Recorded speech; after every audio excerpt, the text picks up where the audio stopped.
Yo, man. Oh, Miss Rusty. What's up, everybody? Welcome to the podcast, the Public Access Podcast, here on the Quantum Global Broadcasting Network, QGBN. Thanks for being here. And I don't know, I guess I'm not going to talk about the sponsors or other shows. So yeah, just go to QGBN, anywhere you find your stuff. And thank you. So, hey guys, it's Wednesday. It's 10 o'clock in the morning here on the East Coast. I'm not sure where our special guest is from. So we're going to find out, I guess. That'll be my first question. I usually like to know, just out of curiosity. It's probably something I could look up online. You could look up online, but I like to ask it. And probably it's been asked in other podcasts, but I like to ask it. I like to know. This is my show. Gosh darn it. So you guys, thank you for being here. And you guys, you can leave a message here if you want on the show. I'll play it. Give me a call. It's my phone number. You can even have that. 503-974-6420. Leave a message, or don't leave a message and be all like,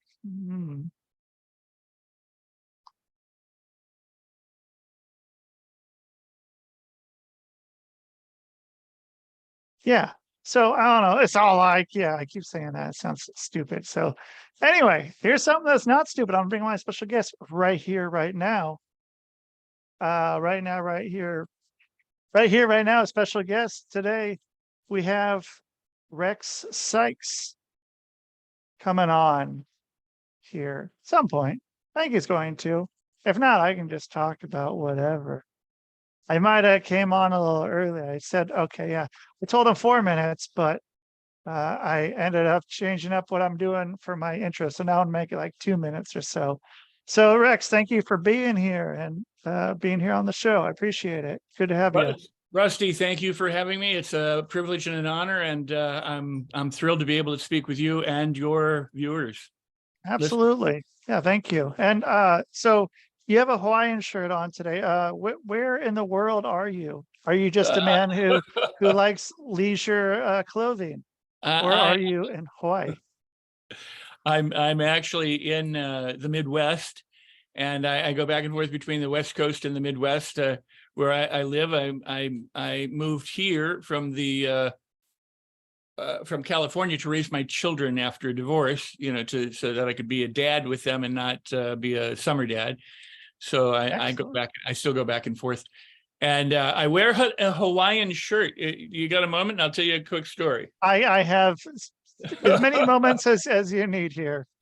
I was 18 years old. I got a job writing screenplays with a woman in Beverly Hills, and she wanted me to stay at her home and to write, so that if it's 3 o'clock in the morning, she and her husband wanted to write, I would be there. I was like their sounding board. I was their muse, whatever. And that was in the 70s. So we'd just come out of the hippie days, and the punk hadn't quite happened, and the disco was there. And so, wearing the clothes of that era were pretty tight shirts and pretty tight pants and patent leather shoes and, that kind of stuff. Sure. So she looked at me, the first day we met, and she said, God, aren't you uncomfortable in that? And I said, no, I'm fine.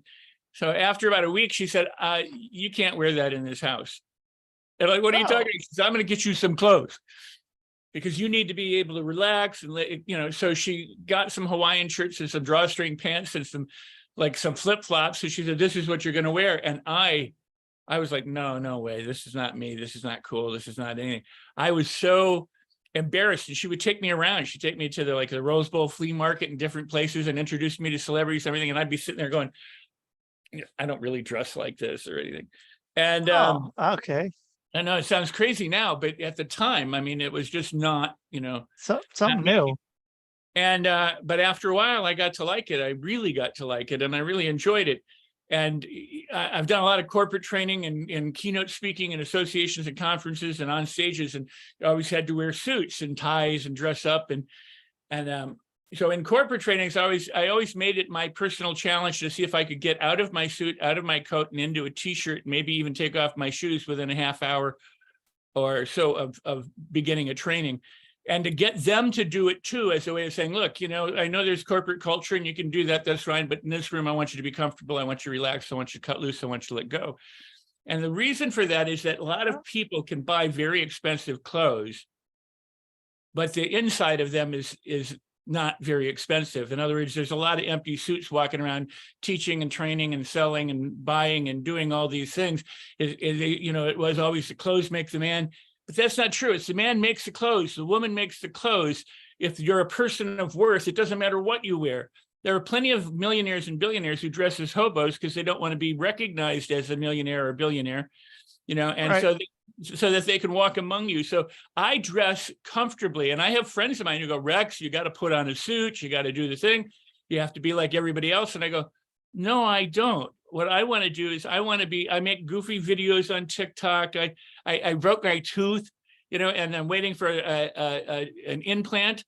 And so I make fun of that. I do these silly things. I'm with my dogs and people go, well, why would you ever do that? I go, because I'm a person just like everybody else. I share some really powerful, positive, productive things that you can use to transform your life.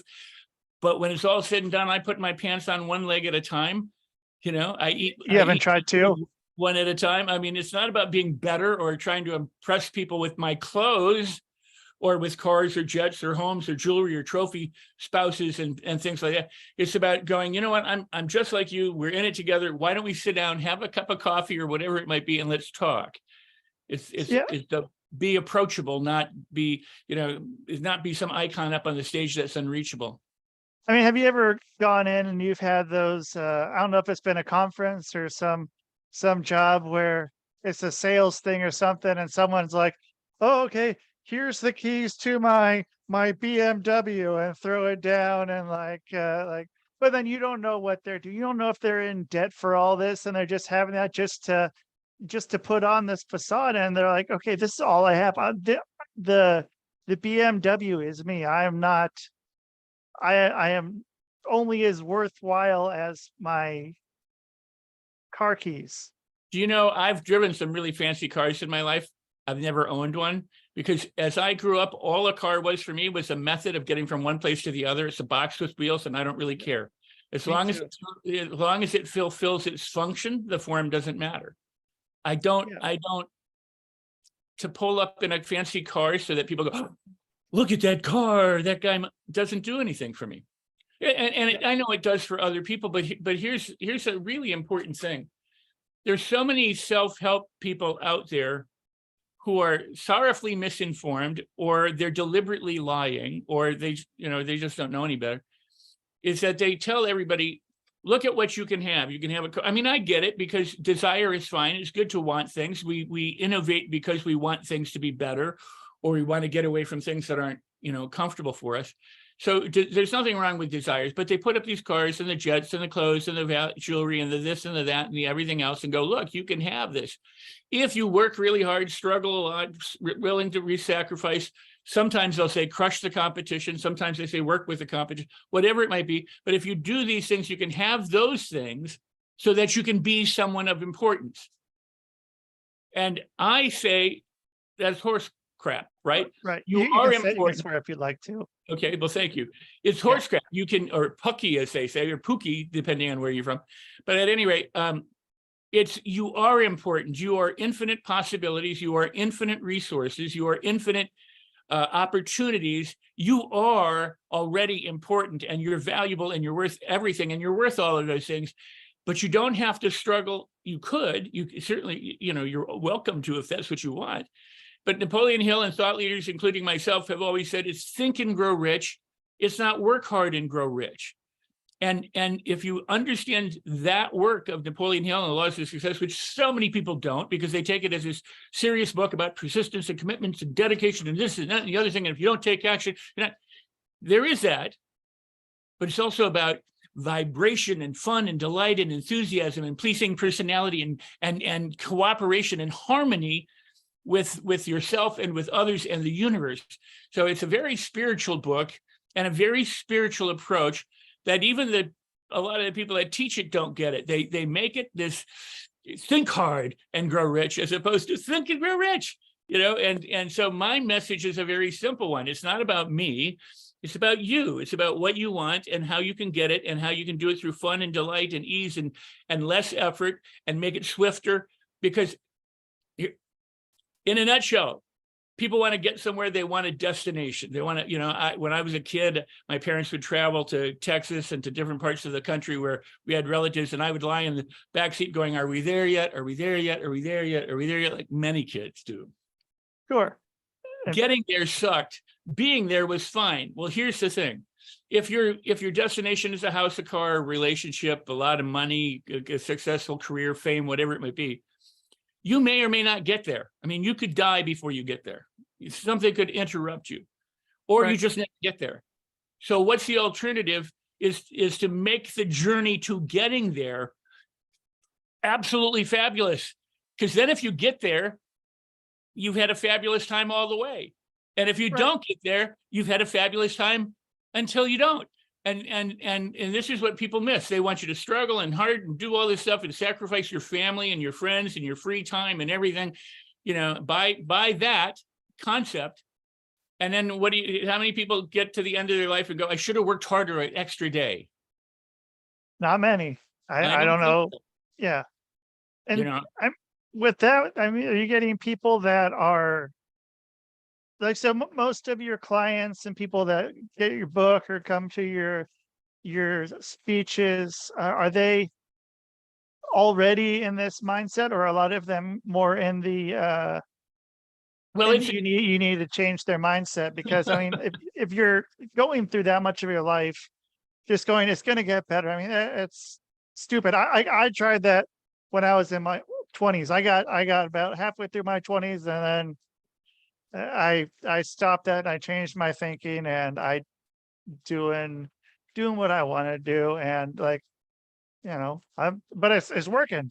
It's working Good. out now. It's so, I mean, and it's hard to tell people that, because I don't think people want to believe it. Just because of what they've been, you're that's right. ingrained in their mind.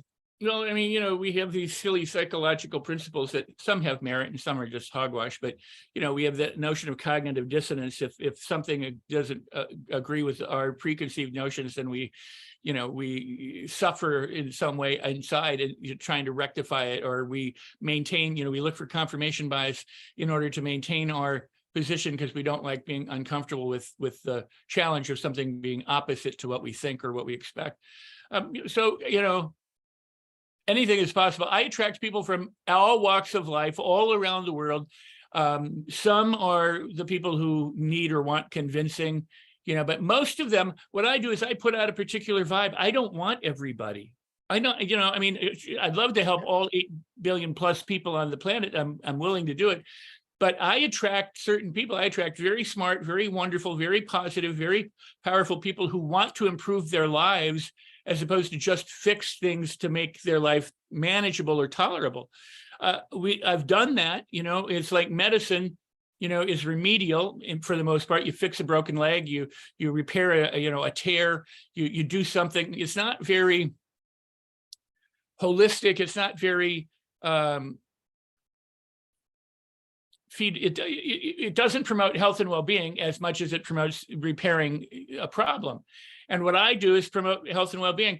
I've done all the repairing problems in my past. I mean, I've worked, as a consultant to do that. I've worked as an NLP guy, a hypnotist, a therapist. I've done all these things where, in my early career to help people get over the things that, they were suffering. And I still do, but there's an easier, better, and more efficient way to do that than a lot of the ways that are being offered people. So I attract people who, it's like an athlete who wants to be an Olympic contender. Yeah. They are not looking for somebody to fix them. They already perform pretty darn well. They want somebody to take them to the next level. They want somebody to make them the champion. That's the kind of people who come to me. And I'm really, but that's the vibe I put out. I have lots of millionaires and billionaires who've said, look at everything I have.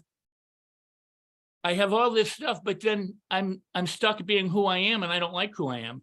Can you help me? They've accomplished everything except self-love, self-acceptance, forgiveness, kindness, compassion, generosity to themselves. And so I mean, I will help you yeah. do that, whether you're broke or whether you're rich. But most people who come to me already they're inspired to change in a positive way. So, I mean, how many people are wanting to, or like that don't realize that they're in need of it? I mean, that Great is question. I mean, is there a lot that just Well, think that that's how it is? I let, mean, let like, me let me go. answer it this way. In Napoleon Hill, way back when, 1925 or 1937, whether it was Laws of Success or Think and Grow, said only 2 out of 100 will ever take charge of their lives and become the master of the fate and captain of their soul. The rest will just drift aimlessly. They'll wish, they'll want, they'll complain, they'll whine, but they won't actually take charge. They'll dabble, they'll do this, they'll do that, they'll work really hard, they'll struggle, and they'll stay pretty much where they are. So the statistics aren't very good. It's 98% of the people will never do anything. That's why in the I'm a member of the Screen Actors Guild. Only 1 to 2% actually make a living in the Screen Actors Guild as an actor. 87% make less than $26,000 a year as an actor, which is the bottom line, what you need to make in order to get insurance through the union. And so, but are some of those? I was just going to say, ahead. statistics are same in the world. That 2% of the population has more wealth than half the world combined. I mean, so it's Right. So what were you going to say? Oh, I was going to say, so is that sort of a standard within the Screen Actors Guild with paying people that amount, that 26,000 for They don't pay a that. project? They don't pay that. You have to make that. Actors pay dues. Whether they pay, like say $100, you pay it twice a year. Whether it's $100 or whatever the lowest is, up to I think $5,000 a top. So you have this tier depending on the kind of money you make. So an actor who makes $500,000 a year will pay the same amount of dues as a person who makes $50 million a year, which is not fair in any way, shape, Right. or mean. But that's how things are set up. That's just the way it For is. most of their life. But here's the thing. So you're paying your dues. You have to get the job. You can only work union jobs.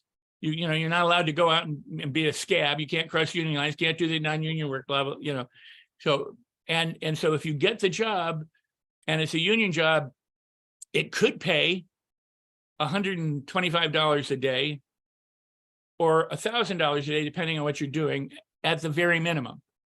If it's a really low budget, you get one salary. If it's like TV, like a day in TV, you get $900, you get about $1,000. If you're Tom Hanks, you might get $100 million to do the movie. If you're somebody else, you might get what I just said, the scale, a union. You could make 50,000 or 5. I mean, it all depends on your cash value to the producers. But what they pay you is insignificant. But why they're on strike, the writers and the actors are on strike, is what they pay the actor and the writer, which is in many cases a lot more money than most people make in their jobs or their careers. So it's people can be resentful, go, why should we support the actor? Right. At the same time, an actor might only work once a year. I mean, they may make one movie. They could work one day and make $1,000 or $125, or they could, work and never work again. I mean, it's not like you have steady employment. So and then it's taxed, the whole thing. But the point is that the CEOs, the people who are running the businesses, are making $600 million a year, $800 million a year, $1 billion a year, $200 million. But that's not happening for the other people.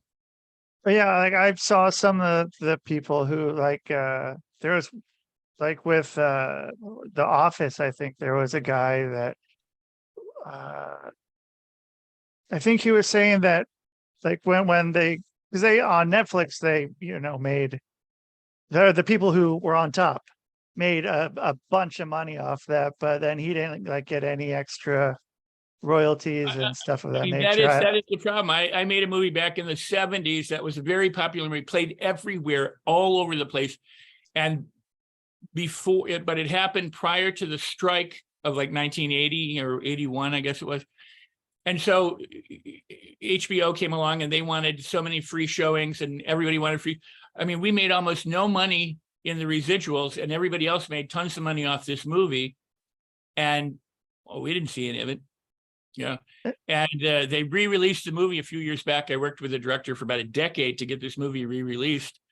And the people who re-released the movie made money again, but we didn't make a dime off of the re-release. So, I mean, the issues are, if you do a job, if you're a factory worker, or you work in a doctor's office, or you're in a librarian, or you're a chef, or I mean, any noble jobs that you could, every job is noble. I mean, somebody needs to do it. Well, yeah, I guess. Well, but let me here. When you're on a movie set and you see, like, nowadays they can do it with CGI and special effects, but in the old days, if they had to do a ticker tape parade, for example, in New York City, they did a ticker tape parade. They threw all this stuff. Somebody had to clean it up. That person was just as important as the people who were making the movie, because if they didn't clean it up, the movie would never get made. If somebody's not picking up the crap after the horses or the cigarette butts off the floor, you need to understand that a movie is a cooperative event, and not all people approach it that way, but it's cooperative. And the lowliest person is as much important as if you think about how movies started in the old days, they got a camera, and they would crank it and you couldn't move it. And so they would set it down, and it had pretty much outdoor sets. So they would go, this would look better with a plant. We need a plant. So they would stop, they'd run out and get a plant, and they'd come back to put the plant in there and go, oh, this would be better if we had a cat. Let's go get a cat. So they'd stop and they'd go get a cat, or would you go get a cat? Well, ultimately, these all became departments. They said, we need somebody who can get plants, who has props, who has the set, who has the electrical, who has the makeup and the hair, so that we don't have to stop everything all the time. And every department, acting is a department, directing is a department, lighting, cameras, all departments are all as equally important as the other ones. They just don't get the glamour like some do. Right. And I mean, they don't get any back end points either. Then they don't get any of the residuals. They just get paid straight up. No, because they're not seen. And that was my point about noble jobs is, if you do your job in a dental office, the effect you have could be astounding. You could be affecting tons of lives positively or not, but hopefully positively, but it's not on tape. It's not recorded. It's not for resale. Right. But an actor, a writer, a director, is somebody who puts their work out there. An author, is somebody who speaks or teaches or trains, puts it out on audio or video or whatever, is putting something out to be offered repeatedly. And they've created it once, but they may sell it multiple times. Well, if the person who's the content creator or the main celebrity star in it, or the lowliest actor in it, doesn't get paid, but the big companies get all the money off of it, well, then all they've done is created their content and given it to somebody else to profit by. Yeah. And so then, I mean, yeah, the people at the top are doing pretty well. And well, if you're an author of a book, or if you made some music and you recorded it, don't you think that if you genuinely created an original piece of music and put it out there for sale, that people should pay you to get it instead of paying a company to get it, and where the company makes all the money and you make nothing. Right. Nowadays, and I don't pay to play. I'll be real candid. There are people all over, they go, you can pay to be in this book, and it could be $100 or $10,000 or $30. You can pay to speak on my stage or my platform. That's ridiculous. I know. I will publish your book for a fee. I mean, I've been agented and managed all my life since I was a kid. Yeah. People put me out there. I'm a puppet. I go, tell me where you want me to go, and I'll do my thing, But I'm not going to pay to do my thing. I've paid my dues to be where I'm at. I've worked for free. I've done all sorts of things in my life. I've given tons of stuff away, but I'm not going to pay you. And this happened ago. They used to fly us around as speakers and put us up and dine us and all this kind of stuff. And then one day they decided, nah, we're not going to do that anymore. You can sell your books in the back of the room.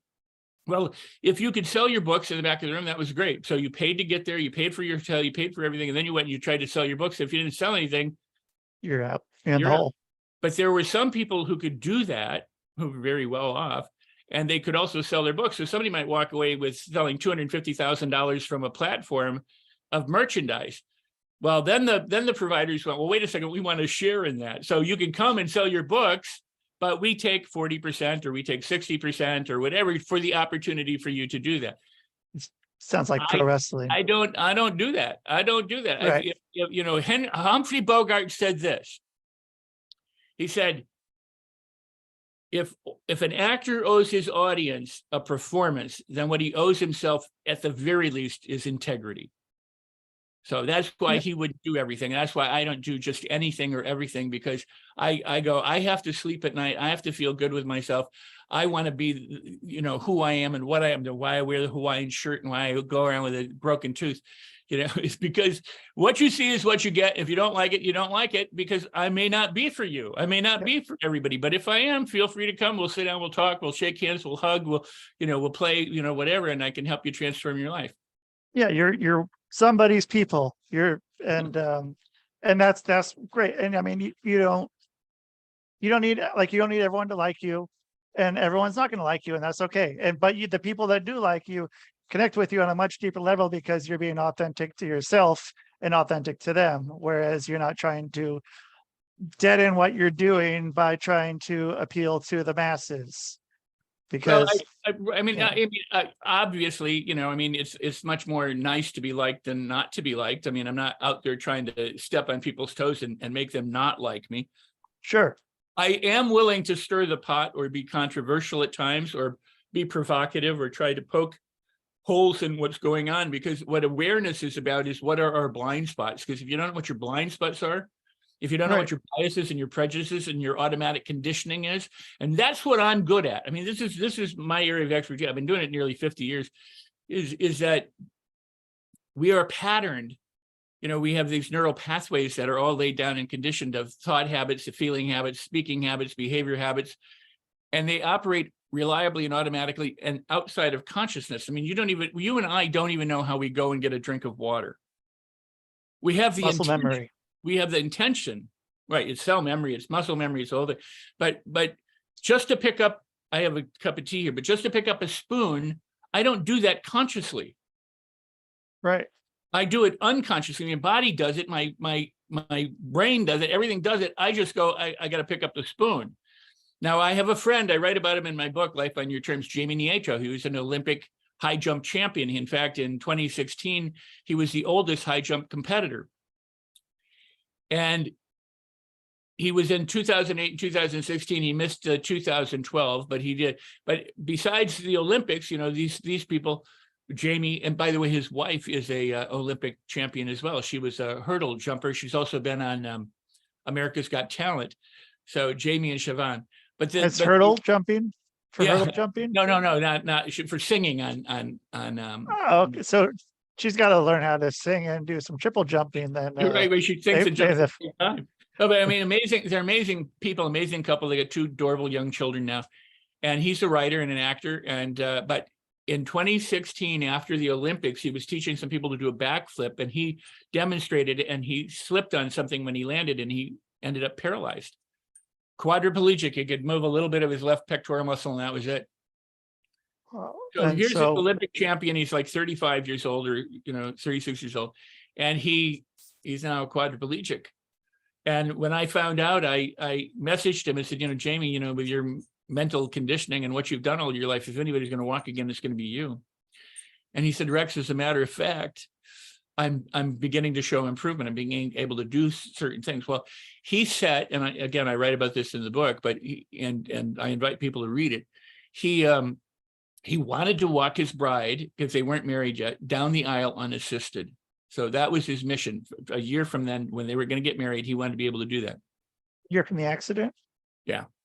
I saw him, well, it was a little longer than the year, but what, because he got married in the summer of the accident, I think happened in April kind of thing, the preceding year. It was either, and I might be thinking wrong, it might have been a year or 2 years. I don't exactly remember. I did see him, I think 8 months after the accident. We met in a restaurant in the LA area. And I sat inside and I saw him get out of his car with a walker at this time. And it took him, I'm going to guess, what would have taken you or I or most people under a minute to get from the car, maybe a minute, 2 minutes to get from the car into the restaurant, took him over a half an hour. with his walker, with his fiance, with other assistants, because he had to consciously, deliberately, with intention, move every part of his body, his hands. He had to move the walker. He'd be able to move his legs. And I watched him do this. He came in, we spent an hour or two together with, lunch, and then he got up to go out. That was his life, but he was used to training himself as an athlete, which most of us aren't, right? So he was willing to put in the work, or the dedication, or the commitment. The attitude was, I'm going to do this. I'm going to make this happen. I can do it. And because he's a man of faith, and he believed in himself, and he believed in his God, he ended up walking his bride down the aisle unassisted. And he performs on, he's in a TV series, he writes, he does everything. They would put him as a bartender in a show, and they would put him on a stool so he didn't have to move around a lot. But he has reclaimed his life, fathered 2 children. They have a wonderful relationship, and he's continuing. But he's continuing because he understood the value of conditioning.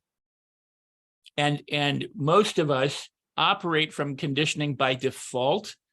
And it's the stuff that we don't want. It's the okay, ho-hum, or the things that really suck. And sometimes it's nice, but we're not aware of it.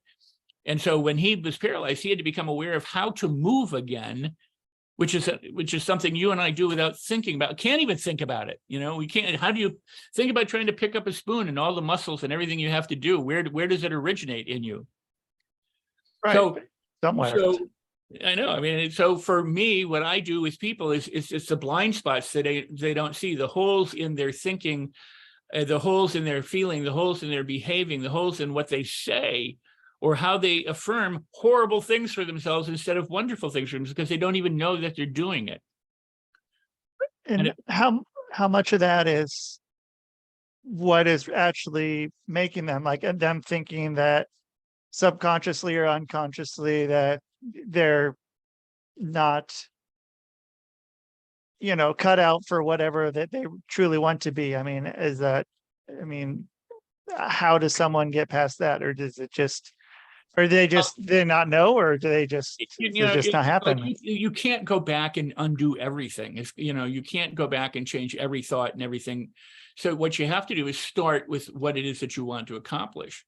I say forgive yourself for everything, because you did the best you can with what you had, with what you knew at the time.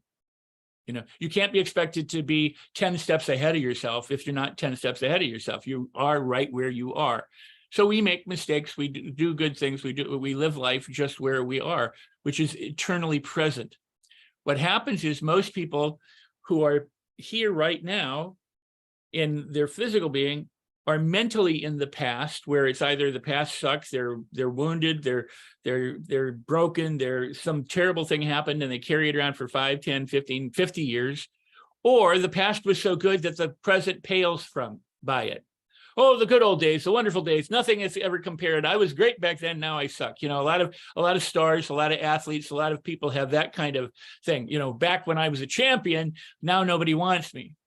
Celebrity is a bell curve. You go up one side, you get to the top, and you come down the other side. And some people, when they're sliding down the other side, are still trying to, they're not going, let's make the best of this slide. They're trying to stay at the top and fighting the fact that they're not wanted, and so they create more problems because they don't realize that they could be doing something different that would bring them a better, productive, more wonderful experience. So most people just aren't aware of it. The other thing is they're either not in the past or they're in the future, worried about something that's probably not going to happen, but they think will happen because, they say that 80%, 90% of the worst things we fear don't come about. But what happens is we live as if they've come about without them actually coming about, so we fear them, we doubt them, we worry, we do all this stuff. And so we don't go forward the way we could. And we let that stop us or prevent us. And so understanding that right here, right now, you are right where you're supposed to be. You can't be anywhere else. Like I'm sitting in a chair. I can't be sitting over there. Now, I get that in a holographic universe, there might be multiple, dimensions or multiple, Rexes, or Rusties that are, have decisions in front. I mean, I get the concept and everything, and it certainly is valid, and you could step into any one of those and live a different life. But the one that you're aware of right now is the one you're aware of right now. Right. And that's the one you're at. And that's the one you need to address. because that's what you're creating at this moment. Most people don't realize they're creating their experience as it is right now and as it is unfolding. So if they don't like it, they have to stop and say, I'm responsible for this shit. I said Right. that because you gave me permission to swear. Yeah, you have absolutely every permission Yeah. to. But they to say, what you I'm need to. responsible for this shit. And here's the reason why you need to say I'm responsible for the shit. Because people say, well, I'm not. It's the circumstance, it's God, it's the banks, it's the, it's them, it's the government, it's this, it's that, it's everybody but me, or it's my past, it's I didn't know, whatever the blames, the whines, the complaints, or the excuses are. You have to understand that when you take responsibility for creating the shit, you tap into your power. Because if you go, look at all the shit I created, now all I have to do is create good stuff instead. It's a matter of aiming your power toward the good stuff and away from the shit. And that's what people fail to do most of the time. That's why I'm here. That's why there, from ancients to moderns, there are people who say, hey, there is a better way to be, a better way to live. You're perfect as you are. If you want to accept that, that's fine. If you want to transform it, that's fine too. In other words, nobody's saying you have to change, but if you want to change, you can. Right. And innovation comes from discomfort for the most part. We have refrigeration because it was too hot. We have heating because it was too cold, or we put on coats, or whatever to change our circumstances or to change our stuff. But what most people need to do is change their reactions, change their conditioning. And Jamie, my friend, was conditioned himself during his lifetime to have a champion's attitude, and then to pursue that physically to get to the very top of people, because, think about that. People who are Olympic champions train all their lives, and then for every 4 years to perform for maybe a few seconds. Yeah. A few seconds, maybe a few minutes, right? And then if they medal, they medal. If they don't, they don't. And then they do it again, or they do something else. Many of them go on and compete in other places around the world, or they teach, or they do. But the point is they understand the value of coaching. They understand the value of conditioning. They know the importance of attitude and mindset and how to become unstoppable. And that's what got Jamie through, was his attitude, his faith, his certainty, his will, not just the hard work, because the hard work wouldn't have happened if this wasn't there first. And I think that's so. Oh, go ahead. No, and if he wasn't doing it in his head and his heart, he wouldn't be doing it in his words and his body. And so much of what happens with being able to put the blame elsewhere, you're always gonna have that crutch of that it's still not all my fault. So then, you can't put all that stuff into you. Like, if you accept that as all your fault, I guess it's not the best word for it. All your experiences because of you, that you can change that. But if it's always, oh yeah, like I was getting screwed over, like that was not my fault. Like I did everything perfect. There's no improvement there. That's just always just going to be sitting there spinning your gears. Or even something like going back, and if there's trauma or something in the past, and just always blaming something else for any of that going on, and not wanting to move forward with it. It's very much a part of our culture. It's very much a part of religion. It's very much a part of politics. It's very much a part of media. It's very much a part of psychology. There's something lurking in your background that's preventing you from doing this, and so blah, blah, blah. You're broken, or you did this, or your inner child has been wounded, and blah. Okay, you sabotage yourself. I talk about that in my book. There is no such thing as self-sabotage. And reason for that is because the brain only works in one direction. It can only do what it's learned to do. Your brain doesn't judge you and go, Rex or Rusty, you should be doing this, you should do it. You might do that, I might do that. We talk to ourselves, but the brain doesn't do that.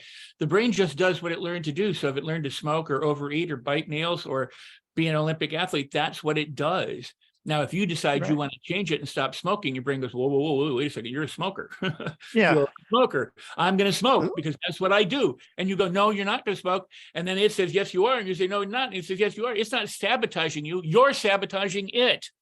Yep. By trying to stop these learned processes. if you learn how to cooperate with it, then change becomes easy. And why I wrote the book and why I do what I do is because it doesn't have to be hard. It can sound like you don't have to be an Olympic athlete. You don't have to put that dedication. You know, you could, and I think it's desirable.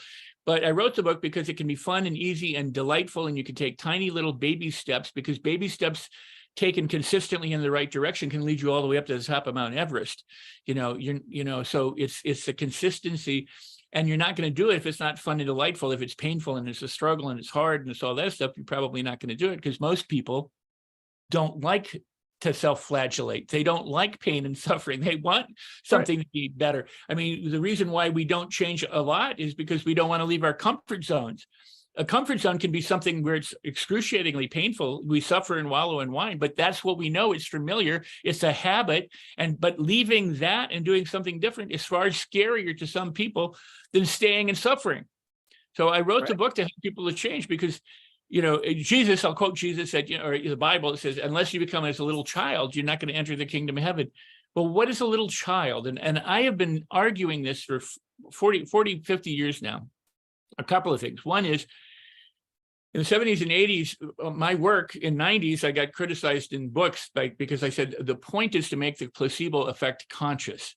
Meaning, what is the placebo effect? It's not the pill.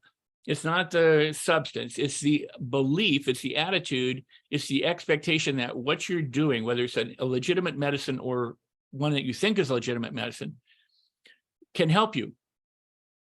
And or if you think it's not going to help you, it won't help you. There's a placebo effect, there's a nocebo effect. And when I started, the nocebo. Right. When I started, there was a handful of studies on placebo and beliefs and, neural wiring, and there was no such word as neuroplasticity, but we used to say, you can grow new neural pathways, you can learn and develop. Your brain is not a computer. It's not hardware. It's not a jar that's filled. It's like a growing, living thing. It's like a jungle. And the more you nurture it and the more you tend to it, the more it will grow. And we had that based on experience. People come into my workshops and I say, go roll down a hill, go skip, go dance, become like a little child again, because little children learn more through play and delight and laughter and smile. They learn hatred. They learn intolerance. They learn to be frustrated, angry, and fearful from the people around them, from the experiences around them, from primary caretakers and media and everything else. But we're not born like that, right? We might come with a little baggage, DNA predisposition, but even then, what science is telling us now is that it's not that big a deal to come in with the predispositions. It's what you do with it and the environment and how that intersects that makes a difference. So the placebo is one thing. Then the other thing was, I would get people to laugh and play, to sing, to meditate, to dance, to do these silly things, to do cartwheels out in the, we had a 100-acre retreat center where people could go boating and they could walk and they could ride horses and they could do cartwheels and roll down hills. They could do blind trust walks and falls and all this kind of stuff. But it was play, it was fun, and people say, you're not taking personal change seriously enough. Exactly. And I would go, yeah, you're absolutely right. And these people are transforming their lives. They're having an experience of what it's like to be free. They're liberating themselves from the conditioning and the thinking that's held them back. And they're doing things in their own best interests. And they're leaps and bounds. So here's what comes out now more recently about learning. They go, oh, it takes 10,000 hours to be an expert, or it takes 400 consistent repetitions in order to develop the neural pathways, unless you do it through play, which takes 10 to 20 repetitions. So I go, okay, I've got all the arrows in my back from being a champion of this stuff for 40 or 50 years, and so maybe some other people do. But the point is that you learn more through play and delight and fun. And so what I want to do is I want to offer that experience to people. And there are boot camps and places where people can flagellate themselves and beat themselves up, and the no pain, no gain people. But it doesn't have to be that way. And that's my message. And what I don't do, I'm doing it more here now because we're talking about it. I don't talk much about myself. It's not about me. It's about you. It's about the people who are listening to us right now and watching us right now, and the ones who want to make the changes and the benefits that they get from practicing the stuff that I'm offering. It doesn't matter whether I'm in the Screen Actors Guild or wearing a Hawaiian shirt or have, a car or not. Those things are, you can talk about social proof and all that stuff, but it's about them. It's about you. It's about us as people living the kinds of life we want. Hence the title, Life on Your Terms. Create the life you want. That doesn't mean crush everybody else, because you don't have to. That means you're going to get further faster if you work cooperatively in harmony with everybody else, because they will help you live the life that you want to live, and you will help them live the life they want to live. And guess what? That saying, a rising tide floats all the boats, or rises all the boats, and everyone in it. So it's about uplifting and edifying and helping everyone. Yeah, and I mean that's why I charge $69.95 for all my guests to be on my show. I'll bill that to you later on. But yeah, I mean it should be that way. And I mean, just being able to step away and have, some people are going to look at you funny, but you'll be able to look at them funny too and be like, well, they don't understand why I feel this way. They don't understand why I'm this way. And that's okay. This is how I am. I'm happy. I'm good. Great. Well, what I was talking about when I was 18 years old and I got Hawaiian shirts and drawstring pants. Prior to that, that thought didn't even enter my mind. If you told me one day you're going to be wearing drawstring pants and Hawaiian shirts, I said, you're absolutely insane. I would never do anything. You could tell me, and I mentioned this in the book too, if I dressed you up in Elvis Presley's sequins white jumpsuit, you might feel uncomfortable about it. You go, that's not me. I would never wear anything like that. But I promise you, if you wore it around, you did it for a few weeks or months, you'd be doing it. There are people out there who peacock, they wear the heavy hats and the things, and they dress and they wear the bling and this and the other. That's them. They're like, look at me. I have the, and Yeah.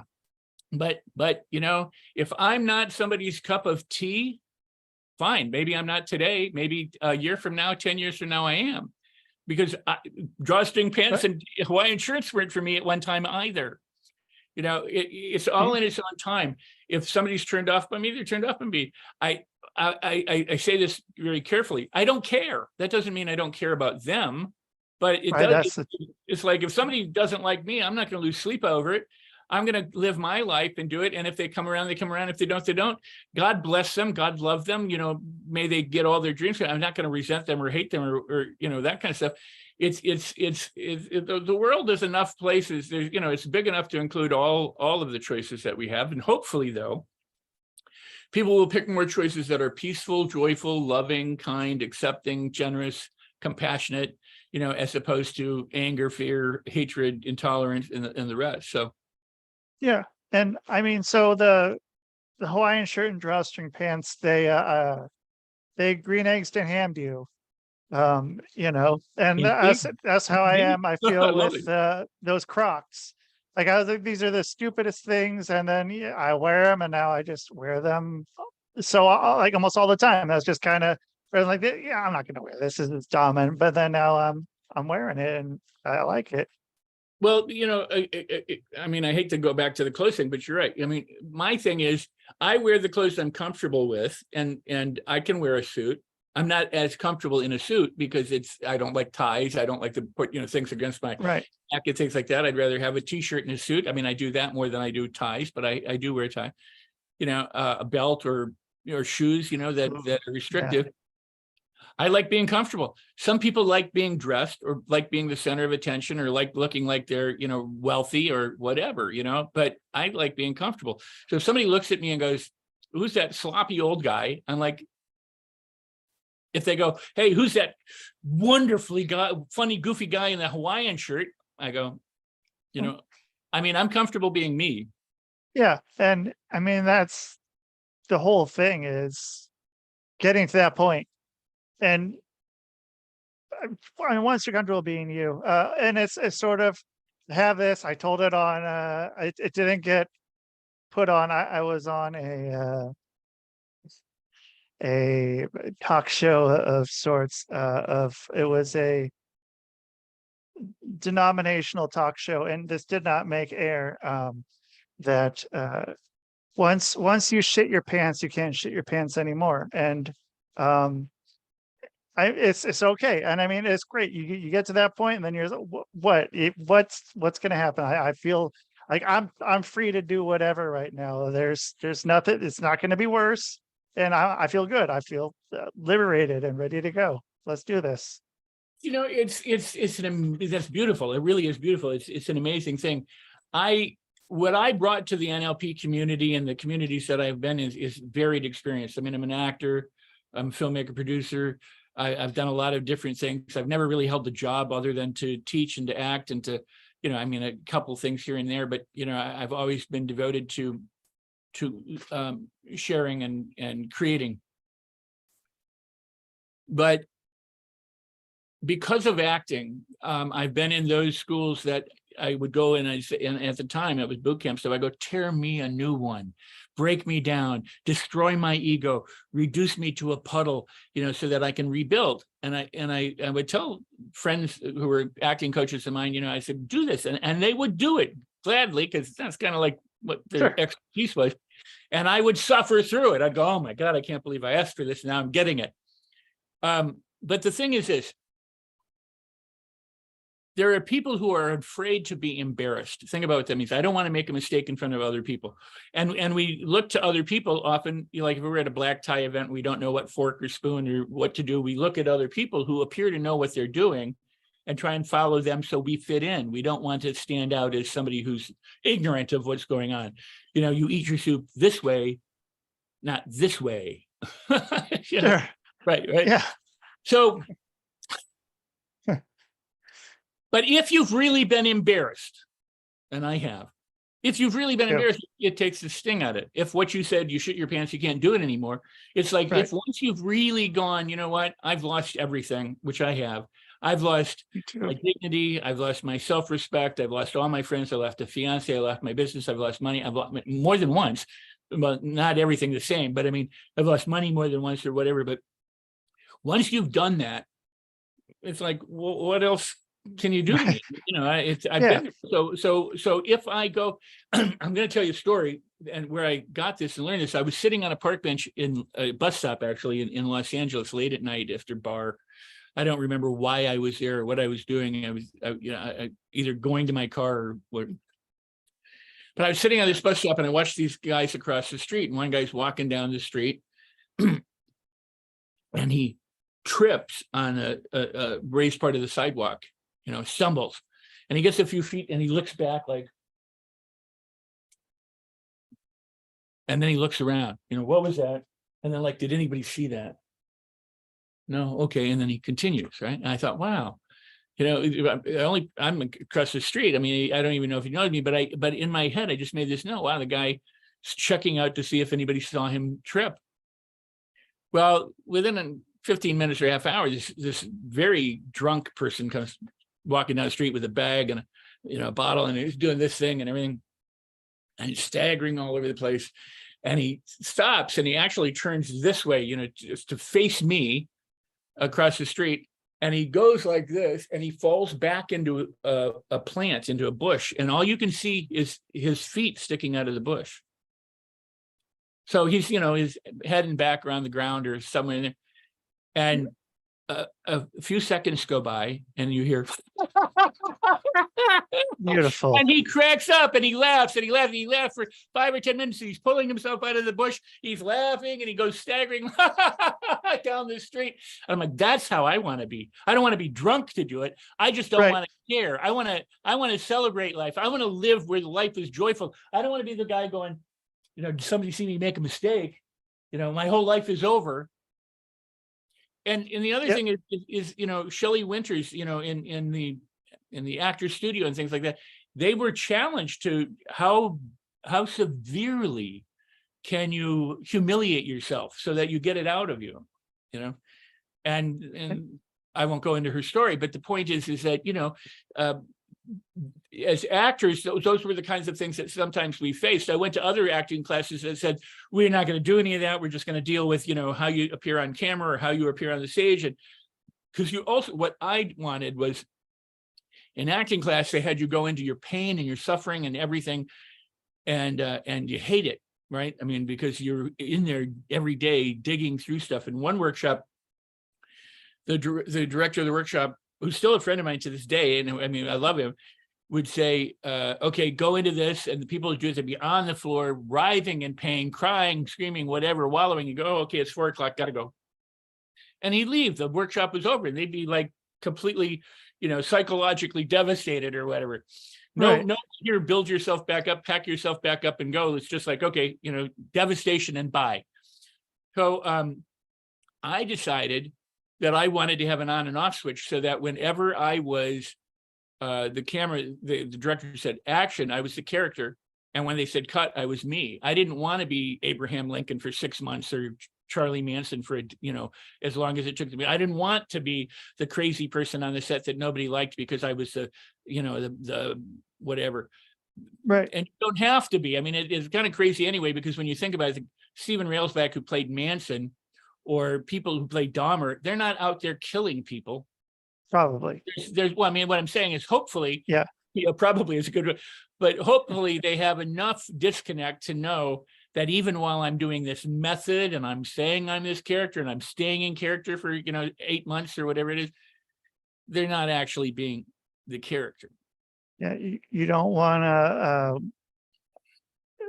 how do work yourself into a shoot. Like you don't like if it's, you don't want to have, you don't want to make that false reality become your actual Reality, reality but of that's what a lot of what's people have going done on. in everyday life. They make a false reality, something from the past, as that's their reality, and they live from it, and they suffer from it, and they go through it when it could be otherwise. Now, I did know Shelley Winters, and I never liked her as much, knowing her and having dinners and things with her, as I did after she explained something about Marlon Brando, and I kind of got this whole new respect for her at the time. She said, because Marlon Brando refused the Oscar in the 70s for Godfather and said, whatever political. And when people would ask him about it, he goes, acting, it's like sharpening pencils. Anyone could do it. And I go, well, that's easy for you to say. You're an Academy Award winning actor and everybody else is trying to be.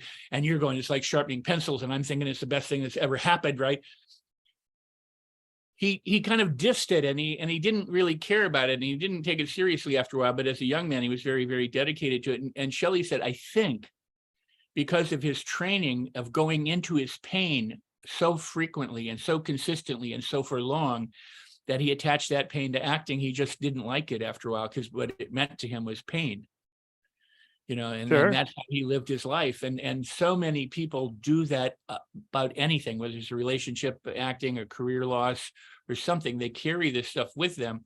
They resent themselves, the world, the lack of opportunity, or whatever happened to them. And instead of saying, you know what, I'm done, I'm going to be free, I'm going to change, I'm going to live a life differently, I'm going to aim my boat in a different direction, they allow themselves to be a victim of it. And when are you a victim? Is when you have 1 foot on the dock and 1 foot on the boat, because you ain't going anywhere. Right. And then, but you also get that little bit of like people feeling sorry for you, some little serotonin boost or something every time. And it's like, it's a cheap one. It's it's not like a real, it's not a real feel good. It's just something that's just going to pacify you until the next time you need. And then you can tell this sob story rather than taking it in for yourself and, making yourself just like go to something, go to what you need to be at. And you could probably ask somebody, what do you prefer? Your own pity party with people who pity you, or would you like a personal power party where you are dynamic and charismatic and making your life come true and happy and healthy? You choose. It's dog shit or diamonds. You got to choose. Yeah. It's dog shit or diamonds. If you're 1 foot on the dock and 1 foot on the boat, if you want to get to your destination, you got to get in the boat to get there and then get there. But the question that I keep saying, and what I talked about earlier, is how you get there matters. Because if it's a pain to get there, then when you get there, it's still going to be a pain. You're going to, but if it's a joy to get there, then whether you get there or not, you've had a joyful time. Yeah. And so that brought it right back. I like how you did that. That was good. And so to get back to that, then how are people going to get your book? How are they going to follow you around and down back alleys and stuff if they want? How are they going to find you in the world? Rusty, I love it. Well, they can Google me and I'm all over the internet. They can find me all over the internet if they just Google my name and if they spell it correctly. But right there, it says rexsikes.com. That's my website. I've got programs and products there that I hope people will look at and explore. If you liked what we're talking about, I invite you to do that. And then it says /book. If you go to the rexsikes.com/book, it will be about my book.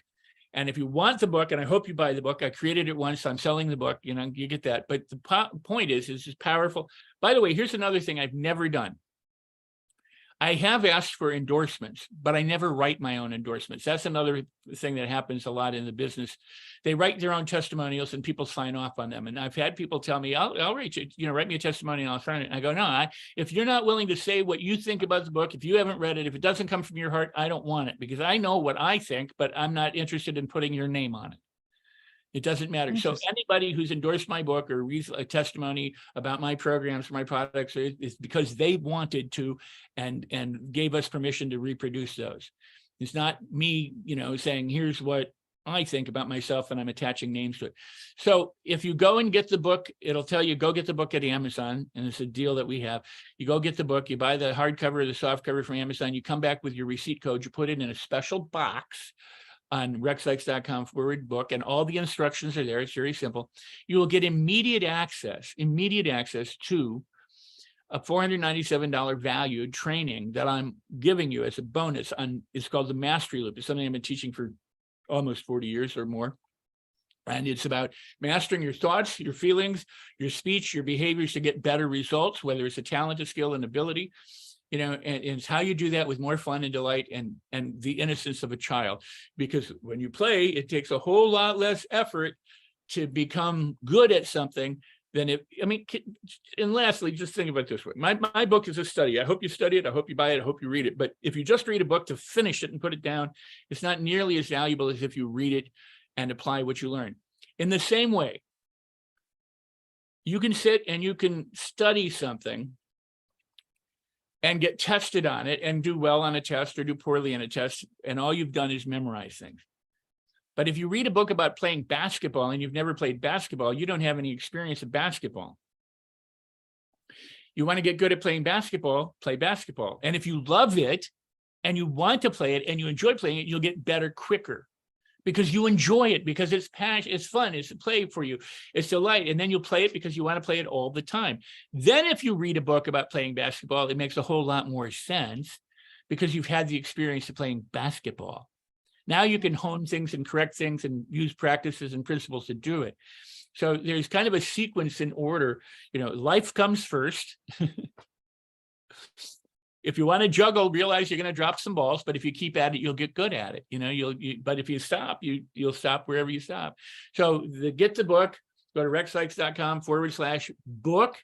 And I do say, get it. It's a great book, and the people who have endorsed it and are leaving ratings and reviews on Amazon, they do it from their heart. They do it because they're convinced, that what they're saying is important for the world to hear. And I appreciate that.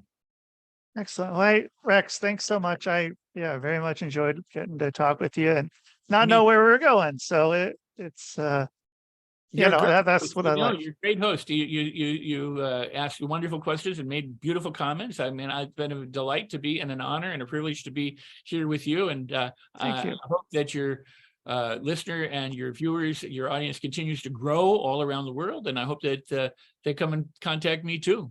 Yeah, I hope so too. Well, yeah, let's stay in touch, and I'll have you back on here in maybe a few months or something if you're up for that. Anytime. This has been a really wonderful time. Absolute. Likewise. Take care. Take care.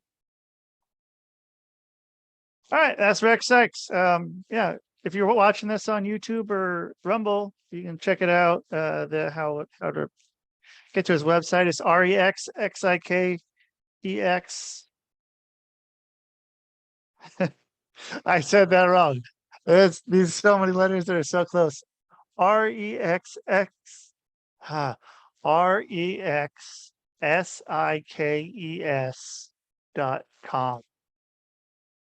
That's that. And if you want the book, add /book at the end.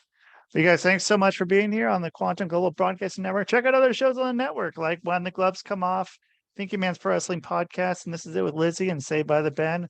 Again, the show is brought to you by Fred Ben Savage's Fuck, Stone Reeds Productions, Hardcore Entertainment, Hypnosis, great. Sock 'em up. Go to sock'emup.org. Get sock people up, give people some socks. People need socks. So thank you so much. Like, share, subscribe, download, do all that, pass it around. And that is the show, man. Boom.